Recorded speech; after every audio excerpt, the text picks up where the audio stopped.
High school football playoffs are down to the Final Four in each of the 7 divisions, and for the 3rd year in a row, Central Catholic is back in the state semifinals. Mark Coons and Mike Robinson hop into the front seat for the Dunn Drive of the Week.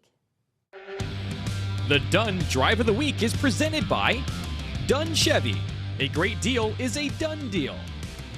Well, for the 10th time in his time at Central Catholic, Greg Dempsey's got the Fighting Irish in the state semifinals as we welcome in Mike Robinson from Game Day Nation. Mike Rob, thank you for joining us for the Dunn Drive of the Week. Hey, thanks for having me. And you know we both like to drive, sarcastically saying this. But at the end of the day, this team right here we're going to talk about tonight is on a big drive, and they're on a drive to the championship lane, but it goes through their running backs because the ground game is what it gets going for you. Hey, as long as you got a smooth ride, there's nothing wrong with taking a nice long drive, and it's been a smooth ride for the Fighting Irish.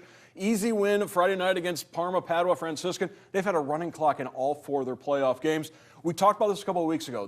Greg Dempsey and his staff always have some new wrinkles when you get in the postseason, and we saw another new wrinkle this past Friday night. Absolutely, and this is what the playoffs is about. You want to be able to show teams things that you've been working on all year long and hit them by surprise because everybody has an answer until they're punched in the mouth, and this is exactly what happened on this drive. Let's take a look at it right here.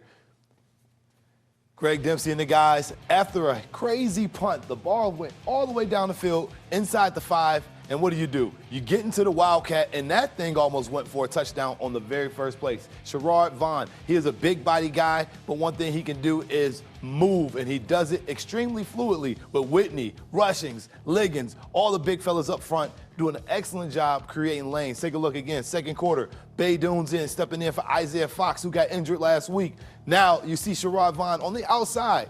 This play right here is just a simple extension of the run game. Get it to the outside and let him do his thing. Now, take a look on the backfield. Sylvester, another one of those running backs. You see so much physicality from the Central Catholic football team, and they do it to you in many ways. And talking about another way, this is the guy right here, Mr. Player of the Year. Getting it to the outside, and right here, this is a boneheaded decision right in the playoffs. Mark, you can't have this. When this guy gets to the outside, when your best running back's in the area, you know the referees are going to call it if you try to hit him with a little cheap shot. And right there, that was unnecessary. Extra 15 yards. Not that Central Catholic needed. All they needed was to get those big guys, Strode with a beautiful block, and Davis with a beautiful finish. This was the straw that broke the camel back right here for this football team because look at the blocking up front. Physicality. Defenders going backwards, that's the wrong way if you're a D coordinator, but you're running back going forward. Central Catholic dominant on offense, and they did that all night long, and it started with the big fellas up front.